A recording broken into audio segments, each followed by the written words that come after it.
Assalamualaikum warahmatullahi wabarakatuh. Halo teman-teman semuanya. Kali ini saya akan membuat aplikasi sistem informasi perpustakaan berbasis website dengan kode Igniter 3. Aplikasi kali ini cocok untuk yang sedang belajar PHP kode Igniter 3. Karena pada aplikasi ini teman-teman semua dapat belajar tentang cara membuat login, kemudian membuat menu-menu yang terdapat pada bagian halaman admin, dan mengelola berbagai aktivitas di perpustakaan, mulai dari penyimpanan data buku hingga proses peminjaman. Untuk sekedar info, dikarenakan adanya perbaikan yang signifikan pada website Kodekop, maka seluruh konten, artikel, maupun shortcode yang ada pada website belum seluruhnya ditampilkan kembali oleh admin. Oke, lanjut ke aplikasi perpustakaan. Untuk kali ini saya akan membuat dan mereview aplikasi yang tidak berbayar atau free. Teman-teman bisa langsung masuk saja ke Kodekop, lalu jelajahi produk, pilih yang free, dan pilih yang perpustakaan dengan kode Igniter 3. Untuk fitur-fitur yang ada pada aplikasi perpustakaan ini, yang pertama bagi petugas mengelola data pengguna, mengelola data buku, mengelola data kategori buku, mengelola data rak buku, transaksi proses peminjaman dan pengembalian buku, dan yang terakhir mengelola data denda. Yang kedua untuk anggota, yang pertama itu melihat data buku yang dipinjam beserta dendanya, yang kedua mencari buku, yang ketiga edit data pengguna, yang keempat cetak kartu anggota. Itu adalah beberapa fitur yang ada pada aplikasi perpustakaan kali ini. Oke, langsung saja saya praktekkan cara membuat aplikasi perpustakaan ini menggunakan shortcode yang sudah diberikan oleh admin Kodekop. Bagi teman-teman semua yang belum download, silahkan download, klik pada bagian halaman download ini, lalu teman-teman bisa klik download zip ini, klik saja. Jika sudah download, maka teman-teman ekstrak file atau folder tersebut atau RAR tersebut. Dikarenakan saya sudah mendownload, saya langsung ekstrak.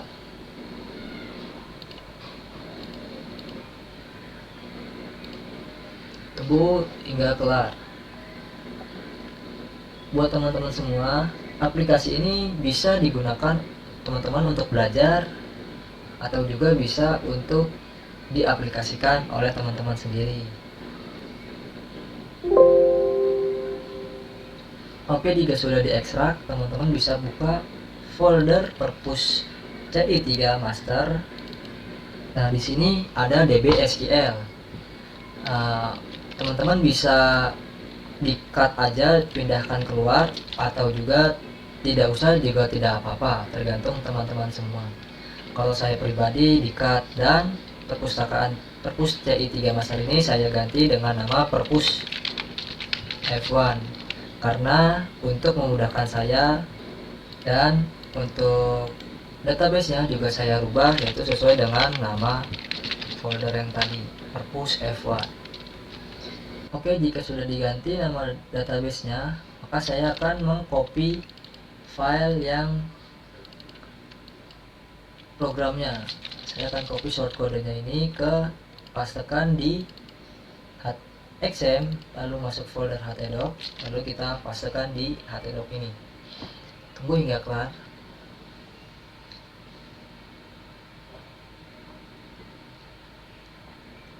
Oke, jika sudah dipaste, kita buka kode editor masing-masing. Teman-teman bisa menggunakan Sublime, Notepad++, atau Visual Studio Code, ataupun kode editor yang lainnya. Jika sudah, buka open folder di local disk C, XM, lalu htdoc. Buka yang sesuai nama yang tadi diberikan oleh teman-teman semua. Jika diganti, jika tidak ya sesuaikan juga. Jika sudah, select folder tersebut. Oke, dikarenakan tadi saya mengganti nama database, maka saya juga akan mengganti nama database yang ada pada kode editor saya, yaitu perpus F1. Oke, kita save dulu. Jika sudah, kita aktifkan terlebih dahulu XAMPP-nya. Yang kita aktifkan yaitu Apache dan MySQL. Lalu kita buka web browser, langsung ketikkan php admin. Untuk langkah selanjutnya yaitu untuk mengimpor database Perpus F1. Kita buat terlebih dahulu. Jika sudah ada, kita import database yang ada. Pilih folder sesuai tempat penyimpanan teman-teman semua. Jika sudah dipilih, lalu klik kirim atau go. Nah, jika sudah,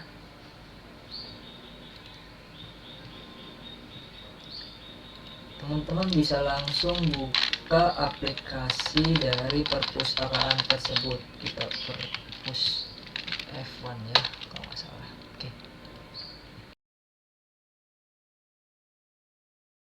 23, kita rajin. Oke.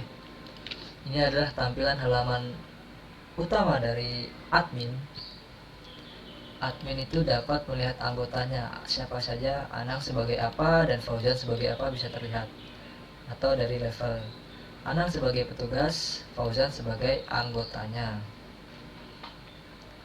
Dan petugas ini dapat menambahkan user. Kita tulis kode kop 1, lahir di Jakarta, tanggal 17, username itu kode kop user, passwordnya kita samakan saja.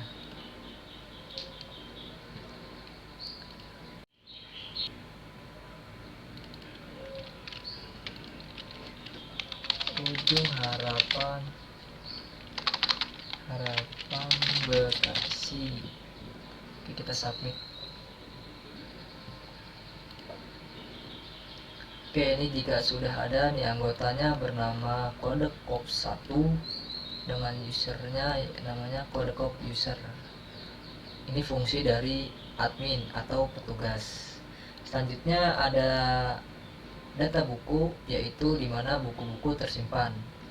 Buku-buku bisa dihapus dan diedit sesuai dengan bukunya. Dan petugas juga bisa menambahkan buku. Contohnya, saya membuat kategori dulu. Kategorinya itu networking. Kita buat nama kategori networking. Kita buat juga namanya bahasa Indonesia. Oke, kita buat 2. Untuk raknya kita buat rak buku 2 sama rak buku 3 untuk bahasa Indonesia. Oke, rak bukunya sudah ada 1, 2, dan 3. Selanjutnya kita tambahkan buku. Saya ingin menambahkan networking. Lokasi rak bukunya itu di rak 2. ISBN-nya sesuaikan dengan nomor yang ada pada buku. Kita coba untuk sebagai contoh ya, sebagai contoh saja, judul bukunya itu ini sudah ada, tutorial pembagian bandwidth pada mikrotik. Nama pengarangnya itu Miftahul, penerbitnya CV, kode tahun bukunya 2019 misalkan. Jumlah buku atau jumlah banyaknya buku atau jumlah total tersedia buku yang tersedia di perpustakaannya, kita kasih 10. Pilih sampul file bukunya, yaitu ini mobil nih. Tampilannya nggak usah, kita keterangan lainnya itu pembelajaran pembagian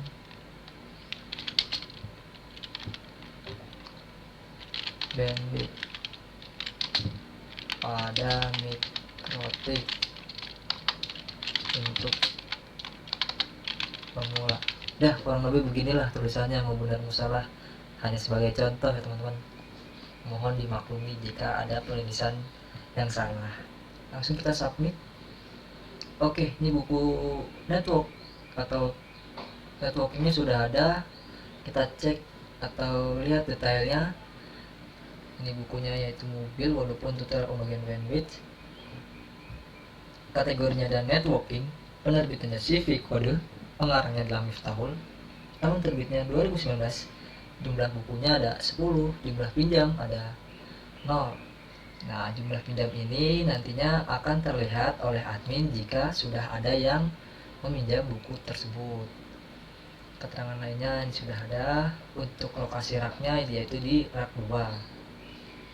Oke, kita sudah menambahkan buku, juga sudah tidak tadi menambahkan kategori atau rak pun juga sudah. Selanjutnya transaksi, ada peminjaman dan pengembalian. Untuk peminjaman, admin dapat mengkonfigurasikan untuk peminjaman buku. Contohnya saya akan cari siapa ya, Kodekop aja deh. Kodekop ingin meminjam buku selama 2 hari. Kode bukunya yaitu ini, dan satunya lagi itu cara mudah belajar pemrograman. Jadi si Kodekop 1 yaitu meminjam 2 buku, tutorial pembagian bandwidth dan cara mudah belajar pemrograman C++. Lalu si admin akan submit. Oke, ini ada tabel peminjamannya sudah terlihat, 1 peminjaman, dan selanjutnya ada 2 peminjaman yang sudah dikembalikan. Nah, selanjutnya saya ingin membuka si Kodekop 1 ini.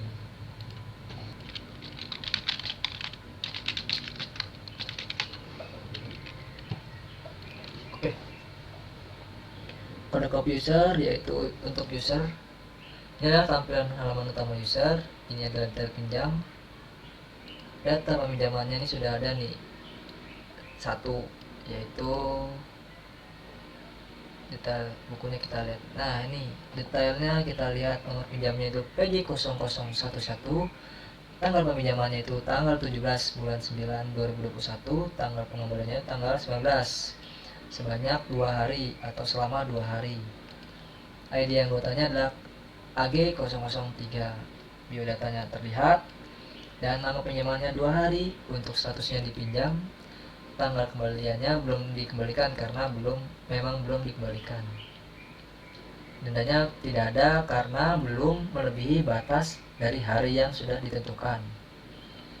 Ini adalah kode buku. Data bukunya yaitu buku yang dipinjam oleh si Kodekop user ini. Yang pertama ada tutorial pembagian, yang kedua ada cara mudah belajar. Kita kembali dari data peminjaman langsung ke data pengembalian buku. Oke, untuk data pengembalian ini berisikan tentang buku-buku yang sudah dikembalikan oleh si user kepada admin. Nantinya data tersebut akan terlihat di bagian data pengembalian buku. Untuk cari buku yaitu buku-buku yang ada pada perpustakaan. Contohnya saya coba lihat tutorial pembagian bandwidth. Di sini ada keterangan jumlah pinjam itu 1, maka kita akan lihat ini dia si peminjamnya, lama pinjam yaitu 2 hari.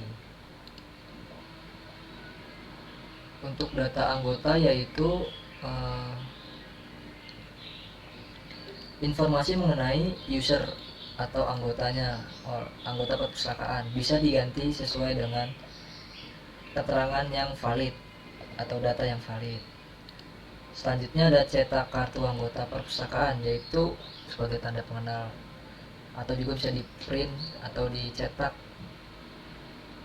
simpan PDF atau bisa yang lainnya. Oke.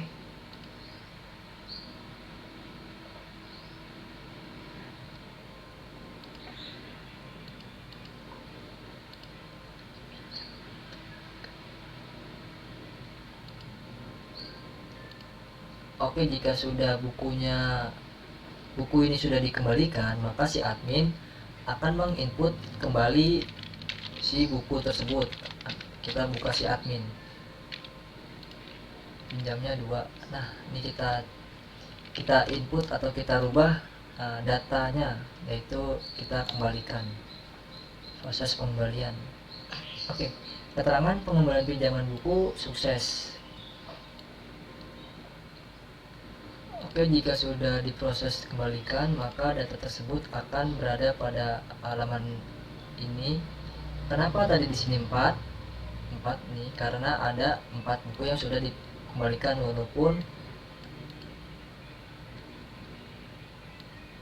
walaupun ininya ada 3 ya, karena dalam satu hari itu anggota si kode copy user ini meminjam 2 buku secara bersamaan. Kalau si Fauzan yaitu meminjam buku satu buku.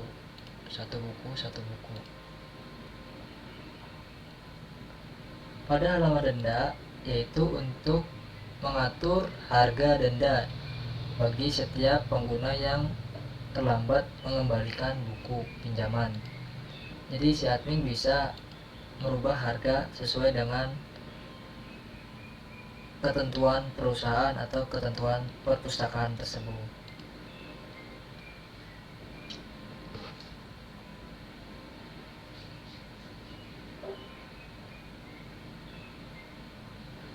Oke, untuk teman-teman semua yang ingin bertanya tentang aplikasi ini, teman-teman bisa menghubungi kami melalui email yang sudah disediakan pada halaman deskripsi atau kontak yang ada pada website tersebut, website Kodekop. Terima kasih buat teman-teman semua yang sudah menonton video ini. Semoga kalian mendapatkan manfaat dari video ini, dan jangan lupa untuk klik subscribe channel ini agar bertambah maju dan terus semangat. Wassalamualaikum warahmatullahi wabarakatuh.